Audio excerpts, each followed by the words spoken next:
Hi, welcome back to First and Gold. This is your host, Sam Gold, and today we're going to be recapping Week 16 in the NFL. Oh, all right. Oh, what's up, guys? Something just weird happened. I don't know. I think I was doing the intro. Yeah. All right. Cool. Yeah. Welcome back. Just like I said, I think. And yeah. Before we get into anything, our Week 16 recap, we are going to shout out another person from last week's video who commented down below their bold take. The reason why I sound so excited is because Devin Norbu, shout out Devin Norbu 6306 to be exact. Not predicted, but had a bold take that it's kind of a prediction actually, that Trent McDuffie, the Chiefs cornerback, will have an interception in back-to-back games. Now the reason this is important is because Trent McDuffie, first team All-Pro cornerback, he's a great player. He never had an interception until last week in his third season against the Browns. So yeah, a bold take would be to say, Trent McDuffie, you're getting another pick in back-to-back games. And guess what? Trent McDuffie got an interception against the Texans. So there you go. A great take and prediction from Devin Norbu. And if you guys want to be shout out just like this one, comment down below in the comment section of this video saying your bold take for Week 17. And we'll see what happens. But with that being said, let's get into one of my favorite segments, which is the 2-minute drill, which is where we cover all the games that just didn't make the cut for our main talking segment, but we're going to cover in 2 minutes just with a few quick things about each game. So let's start with Falcons-Giants 34-7. The Giants aren't a football team, so we're not talking about them. But the Falcons with Michael Penix, although he didn't have any touchdowns, he had a very solid performance, did what he needed to do. They got a big win, and they overtook the division, so congrats to the Falcons for now. Lions-Bears, there's the game that I always miss when I go to a game. And yeah, I didn't miss much. It was pretty much a blowout the whole time. The only thing I should say of note was people are hating on the Lions for this, but I loved the fake stumble trick play from Ben Johnson, the offensive coordinator. I thought that was hilarious, but the Lions keep on rolling. Cardinals, Panthers, I wanted to maybe pick this game, but the fact that the Cardinals are now eliminated from the playoffs and the Panthers have already been eliminated, and this just showed something that I've been saying about the Panthers for the last few weeks, which is they're a much better team than their record says, and Bryce Young is the future. That's really all I have to say, because the game itself was great, but yeah, didn't make the cut. Let's move on to Jets-Rams, the game that Al and I went to, and our friend Youssef, shout out. 19-9. It was close, but it was kind of a boring game in general. It was freezing to go to. It was like 10 degrees. That was tough until we finally sat in the sun. But yeah, really not much to say here other than the Rams keep on rolling. They started 1-4, and now they're 9-6 in the driver's seat for their division. So keep on rolling, Rams, and the Jets just do what the Jets do, and they lose. Bengals-Browns, my dad, for some reason, was worried about this game. I told him you literally don't have to worry. It's the easiest game of their entire season. And I was right, 24-6. That's what happens when you play against Dorian Thompson-Robinson. Also, shout out Joe Burrow behind me in this crazy touchdown pass. People say he was down. Yes, he was, but read the rule book. I promise people would be in an uproar if Patrick Mahomes had this touchdown, by the way. But check the rule book. He was not touched by a defensive player, which makes this legal. So great highlight by Joe Burrow. Colts-Titans 38-30. Seems way closer than it was. The Colts almost blew this thing. They were up like 38-7 at one point. So congrats to the Colts for keeping alive in the playoff race. Jags-Raiders 19-14. Of course, the Raiders, when it matters most, when they actually need a first overall pick, they go out and win. Just keep doing it, Raiders. I'm glad. 49ers, I know we're going over 2 minutes, but there's 2 more games left. 49ers, Dolphins, 29-17. Just like the Colts, the Dolphins pull it together, get a much-needed win, even though their chances are still not great making the playoffs. And then Brock Purdy, man. I mean, we're going to have a discussion about him in the offseason. Do not pay the guy yet. Give him another season. He does not deserve anything near 50 mil or up. And then finally, Denver, LA. I really wanted to get this in here as well for the in-depth segment, but it just missed the cut, 34-27. The Chargers offense finally looked much better. Even after being down, they finally came back and won it. And Denver defense just looking a little weird these last couple weeks. This last week. But there you go. That's your 2.5, 3-minute drill this time. And yeah, we have 6 games to talk about. So let's get in depth about these 6 now. All right, let's head all the way back to Saturday for one of the 2 Saturday games. We'll get to the other one later. But this one we're going to talk about right now is Steelers Ravens. The Ravens win it 34-17 at home. Only the second time Lamar Jackson has ever beaten the Steelers. They were 1-8 coming into this game, but I picked the Ravens to win it, and I really felt like this was a good opportunity for them to bounce back. They needed this one. They now overtake the division, and it really just was smooth sailing the whole time. Now, Steelers fans, I'm sorry. I really just don't feel like talking about the Steelers right now. They're just a boring team to watch the last couple of weeks. This is going to be more about the Ravens and something specifically. So, as you guys know, we are heading towards the end of the season. Awards are starting to shape up, specifically the MVP. And Josh Allen has been the front runner pretty much most of the season. But we have somebody that we just got to compare some stats to really quick. Because, I will say this, Josh Allen is still, I would still give him the MVP. He's just slightly ahead right now. But you have to consider Lamar Jackson. The race is absolutely not locked up yet. Let's compare some stats. So Lamar Jackson beats Josh Allen in all of these stats. Total yards, touchdowns, turnovers, passer rating, and completion percentage. And the only thing Josh Allen has on him is QBR, which he's first in the league, and Lamar Jackson's only a point behind, second in the league. Plus, the Ravens beat the Bills 34-10 earlier on in the season. Now, I know that was early in the season. The Bills were dealing with some things. They've gotten much better. And I know the Ravens technically have more losses against bad teams, the Raiders, the Browns. But look, if you're just talking about a singular player, you can argue easily that this is Lamar Jackson's best season. He's already won 2 MVPs. I know Josh Allen is basically carrying this team sometimes on his back, and he's played great too. His best season as well. He looks like Superman out there. But I just need people to realize this is not done yet, and Lamar Jackson needs some more respect on his name, and he absolutely could deserve this MVP vote. There's still 2 games left, but I think it's really going to be close because he's playing lights out when needed most right now. And yeah, I don't know. I don't know who to pick right now. I think Josh still has the edge, but it's really close. I like Lamar Jackson a lot. The fact that he's probably having his best season and he might not win MVP when he won MVP 2 other seasons is crazy. I mean, Lamar Jackson's got over 4,500 yards. Josh Allen just 4,063 total yards, 40 touchdowns to 37 touchdowns, 4 interceptions to 6 interceptions, 120 passer rating to 101 passer rating. And then Lamar's got a 68% completion. Josh Allen only 63. So, with that being said, I mean, look, it's close, and let's just move on to the second game because that's really all I wanted to say about Ravens Steelers is talking about Lamar Jackson there. And then let's move on to Bills Patriots, which the Bills do win 24-21. They were down 14-0 at one point, which as a Chiefs fan, Patriots, come on. Do what the Dolphins could have done, or do what the Dolphins did back in 2019 against your team when Ryan Fitzpatrick came in 4-11 and beat you guys to give us the bye and the Patriots the wild card. Could have done something very similar here. Now, the Bills do go to New England, so maybe things happening in New England final week of the season helps the Chiefs. I don't know. But, I mean, I guess the Chiefs only have to win one other game anyways. But we'll get to that. But look, this game itself, Josh Allen, only 154 yards, 1 touchdown, 1 pick. I'm not going to kill the guy for it, because it would be very hypocritical for me to say, you know, this is another reason why maybe Lamar has to win it over Josh Allen. I was just comparing stats earlier. I think it should be close. And it'd be hypocritical because of those reasons.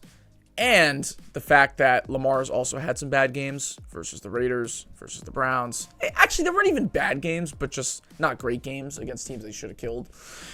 And it just feels like kind of a trap game. They just came out of a gauntlet. I mean, they beat the Chiefs about a month ago. And then they just had a double back-to-back road games against the Rams and the Lions. That definitely beats them up a lot. So I'm not gonna kill them for it. Although I think other people are gonna objectively see this and be like, look, you almost lost to the Patriots. Lamar's looking great right now. Maybe we will switch it. I don't know. Yeah, I was really rooting for the Patriots. And look, Drake May, like another guy like Bryce Young, although Drake May's still a rookie, obviously, but I think for sure the Patriots have their guy.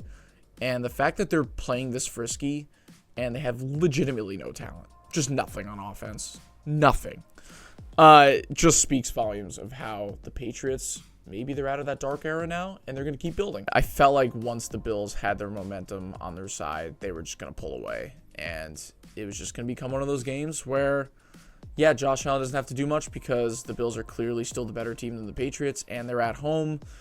And yeah, I just said it earlier. It feels like maybe they kind of overlooked them a little bit. The last 3 games of their schedule are pretty easy. It just goes Patriots, Jets, Patriots. Really can't get much easier than that. So, yeah, it's kind of like, I mean, he even said in his post-game press conference, which was kind of crazy. Like, I forgot what the specific question was, but it kind of asked, like, hey, are you holding back your best plays for the playoffs? Which, by the way, anybody who says no, like we gotta just win every game, they're lying. The Chiefs do it all the time. The Patriots done it back in the day. Yes, obviously you need to save your best plays for the playoffs, and you just need to do what you need to do to win in the regular season. I think the Bills are actually right about this. I think Josh Allen, I forget the exact quote, he said, yes, we're holding things in our arsenal, something like that, and you just need to go out and do enough to win, which I gotta respect him for it as a Chiefs fan. That's what the Chiefs have been doing as well. We'll get to the Chiefs in a little bit. But yeah, that's really all I have to say about Bills-Patriots. Kind of tying in that game with the Ravens game, comparing MVPs, stuff like that. So let us know down below in the comment section as well who you think should be the frontrunner for MVP right now, should even be a quarterback. We're getting close. It's going to be interesting. So we'll see. Tampa Bay, Dallas. Dallas wins it at home, 26-24. This was the Sunday Night Football game last night. And I got to say something. I think this game, when all is said and done for this season, will go back into the weeds. Not a lot of people are going to be talking about it. Unless the Bucs miss the playoffs. That's definitely why this game would be talked about. But let's say the Bucs still make the playoffs because they have an easier schedule than the Falcons, who right now are in first, but they got to play the Commanders next week, and the Bucs play the Panthers. I don't know. We'll see. But this game, honestly, very quietly, one of the best games of the year. And I'll explain why. And even though this announcer gets kind of annoying, I actually had to agree with him last night. And this was Chris Collinsworth again and again stating how great these defensive, especially the secondary players, were playing. They were playing their hearts out, specifically on the Cowboys too. I mean, honestly, watching most of that game last night defensively, it felt like I was back as a kid again, watching a late 2000s, early to mid 2010s football game where it was just hard hitting. They weren't calling a ton of petty flags for, these defensive hits. It just felt like they were in it. They were focused. And it almost felt like a playoff game, honestly. You got to give Dallas props. Now, obviously, Dallas is eliminated from the playoffs. But look, they could have easily rolled over and just gave up this season. I know there's a lot of pressure when you're playing for the Cowboys and Jerry Jones and everybody's watching you. And you just had 3 straight 12-5 seasons. And now you're coming into a Sunday Night Football game in late December at 6-8, playing against a playoff team. And you're just like, ugh, let's just get the season over with. Some people would say that. But look, they played lights out for a lot of this game. Now, Baker Mayfield's still talented enough where he had a lot of good moments. He had a couple bad ones. That interception at the end was heartbreaking. But, look, the Bucs are a good team. And to come out just learning that morning you were officially eliminated as well and play like that, they got a lot of heart in them. And I know people are going to be like, who gives a shit? Like, Cowboys missed the playoffs, boo-hoo. But look, it's important going into another season to not let a bad season stink up the whole rest of your offseason and let it continue, because I think when Dak comes back, there's still positive things with the Cowboys. So, great game by them.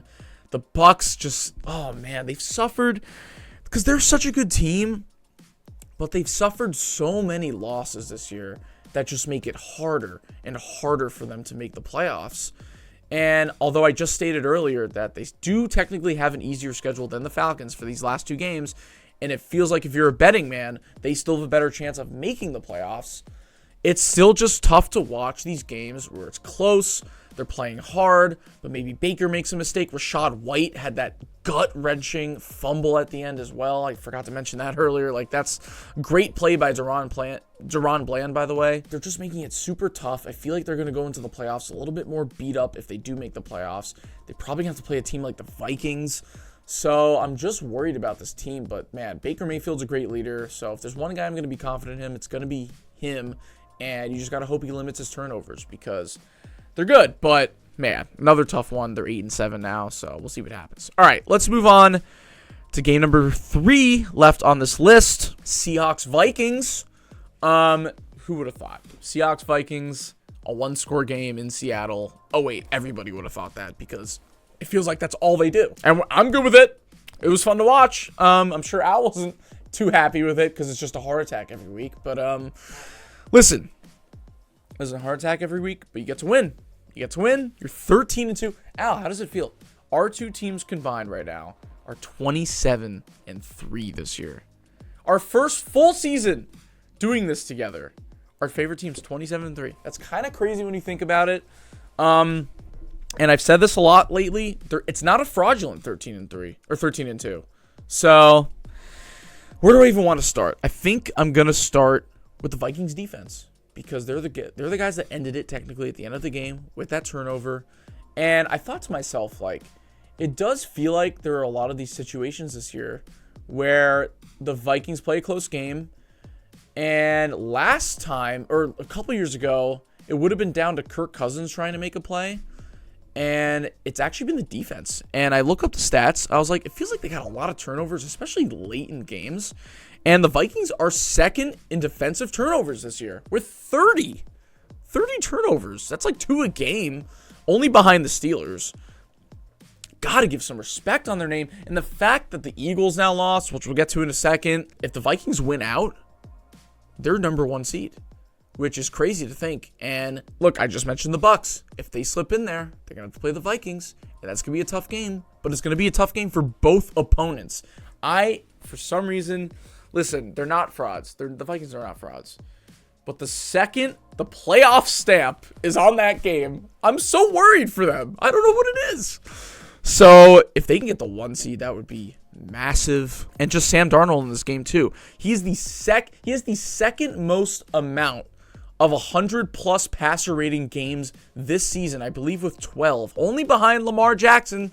Boom, there you go. There's another tick in Lamar's direction for stats, but he's just been phenomenal. Another game with 0 turnovers as well in Seattle, in that environment, a team that's really trying to hold on for dear life to their division. You just went into their house and beat them.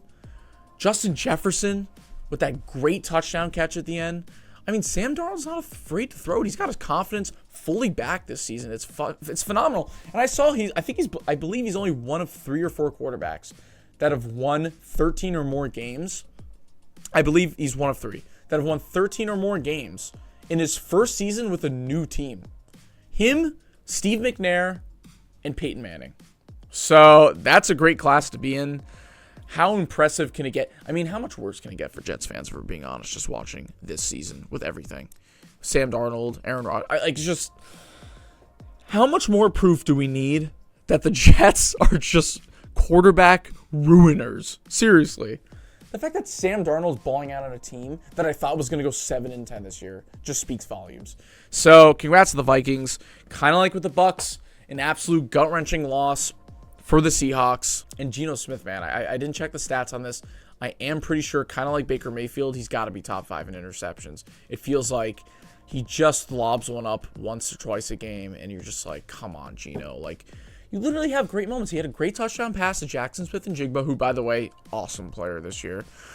And I don't know about Geno. Like, I feel like they're just 9-8 every year with Geno. And look, if you want to continue to be relevant, sure, he's good enough, but I don't know. The Seahawks just don't do it for me, honestly. So, we'll see. All right. Time for the game of the day. Yes, obviously, I'm going to save my favorite team for last. I'm sorry, guys. But, look. Washington, Philly, 36-33. I've been to 2 1 o'clock games this year. I've missed Washington, Dallas, and I've missed Washington, Philly. 2 insane endings. So, both games I've had to go watch back myself. Although, I don't want to talk about fantasy because I'm sick of it, and I lost, and I suck. But Jaden Daniels, of course, I have Jalen Hurts, and I'm going against Jaden Daniels, who had 5 touchdowns. Anyways, I don't want to talk about it. Let's just be nice. Look, main story of the game, kind of. Jalen Hurts goes down early, concussion. That sucks. Kenny Pickett does pick it up, immediately throw a touchdown, although he had 2 terrible interceptions, which, what are you expecting from Kenny Pickett. And shout out, I don't know if he's watching this, but one of my friends who's an Eagles fan texted me during the game, and he's like, we might see Tanner McKee soon. I'm like, Tanner McKee? Really? Is Kenny Pickett doing that bad? I don't know. But, look, they still put up 33 points. I mean, a lot of that is props to Saquon, of course. Him and Jonathan Taylor just went crazy this week once again. Shout out to Al, once again. Made the fantasy finals. Congrats, Al. Thanks to Jonathan Taylor and others. But, yeah, Saquon was great. That's usually what you should rely on if your quarterback goes down, of course. But, gotta give props to this Washington offense. They've had some crazy endings this year, especially at home, just alone. And Jaden Daniels, man, like, you really thought in that little losing stretch towards the middle of the season that, you know what, okay, he's starting to slump back down, get back down to earth. People have more film on him. Now it's later on in the season, and maybe they make the playoffs, maybe not. But now they're sitting at 10-5, and they just beat the Eagles in the last second. They put up 36 points. And Jaden Daniels with 5 touchdowns. And Terry McLaurin, I mean, speak about fantasy. He was against one of the top 5 rated secondaries. I didn't even want to start him. And that just proves once again, he's a superstar. Just start your legends, because he went off in this game. It didn't matter if Cooper DeJean was out there, if Quinion Mitchell was out there. I mean, that's another point about this game. The fact that Jaden Daniels was able to do it against this secondary that I've spoke so highly about all season. Now, the secondary and the defense was under a lot more pressure since Jalen Hurts wasn't there, able to manage the game. And yes, we got to talk about the end of the game, of course, where Devonta Smith drops a wide open third down conversion, to probably ice the game. Similar to the Falcons game in week 2, where Saquon dropped his pass, where they probably could have won that game. They are 2 drop passes away, possibly, from being 14-1. That's tough if you're an Eagles fan. But listen, I think this was just a divisional game where one quarterback was completely on fire, and you were kind of hurting without your starting quarterback if you're the Eagles. And this is not going to make me suddenly just completely doubt them anymore. I'm talking about the Eagles. And I think this is more just to speak about, hey, like, did the Commanders kind of get lucky at the end? Sure. But did they take advantage of it? Yes. And this might be ironic as a Chiefs fan, but it's true. Like, yeah, sometimes you need a little bit of luck to be great. But what actually makes you truly great is taking advantage of that luck. And that's exactly what the Commanders did. Jaden Daniels could have just thrown a pick at the end of the game. But no, he's that good. He found the man open in the back of the end zone, an absolute zipping dot to Jamison Crowder, of all people. Which I feel like I'm back in 2016 with Jamison Crowder. What is he doing on Washington? But, like, just another really fun game to watch. And honestly, I was convinced that the Commanders were not going to make the playoffs at one point, and I'm kind of happy that it looks like they are now, because they're such a fun team to watch. But let's move on to the final game. Chiefs-Texans, Saturday. Look, I'm actually not that mad this time. 27-19. I will say, this was probably... It's competing with the Ravens and the 49ers game, I would say, for our most complete game of the year. Seriously. You know, I could waste all this time about, you know, Mahomes faked an eight. You know, sure, I'll waste the time. You guys really think Mahomes faked an injury? Like, Justin Herbert literally died like a couple games ago and then immediately came back and was totally fine. Like, sometimes it hurts way more in the moment. You go, you do your therapy or whatever. You go massage the ankle, you take some meds, and then you feel better. Like, it's not that crazy. Like, why do you guys think he just fakes all this shit? Like, did you guys watch Quarterback on Netflix when he actually got the high ankle sprain? You saw the big bruises and everything. Like, what benefit does it give Mahomes to fake this injury for the storyline? How many more storylines does he need? He's already one of the best players on earth. Like, stop, guys. Did you see the way he went down in Cleveland? So, I don't want to entertain that too much. But, like, it's just funny to see people say that after that touchdown run, which was awesome. I kind of have to apologize. I don't know who to apologize for. I guess the Chiefs, as a Chiefs fan. But, I was definitely downing them a little bit the last few weeks. And it's funny to say that because they are 14-1. But I really did have my worries. I said this last week. There were lots of little holes that I just didn't know. It's not that I wasn't confident. I just more didn't know what was going to happen with them, which made me lose confidence, such as the offensive line, the secondary, the lack of chemistry with wide receivers. You know what? You know what happens every single year, and the Chiefs always do this to me, and they make me doubt them.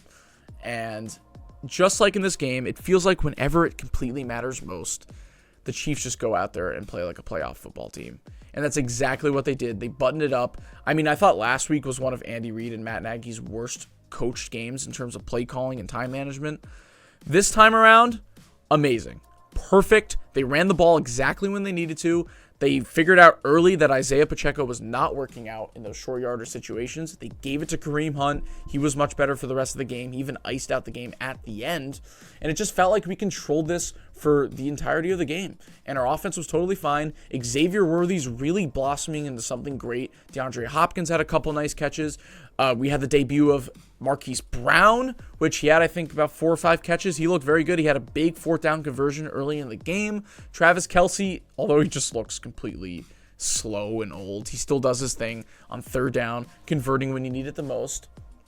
And yeah, Patrick bleeping Mahomes. He just does it every time we doubt him. And I think he hears it. He must hear all the noise from outside. He must hear Tim Settle from the Texans talking shit about him all offseason. Or not all offseason, all week. Man, like, yeah, I got to stop doubting the Chiefs. I really do. Even if we go into Pittsburgh on Christmas and lay an egg and look ugly, I got to remind myself that this game, the Chiefs-Texans game, is what I should expect from them because it really looked like how they usually do in the playoffs.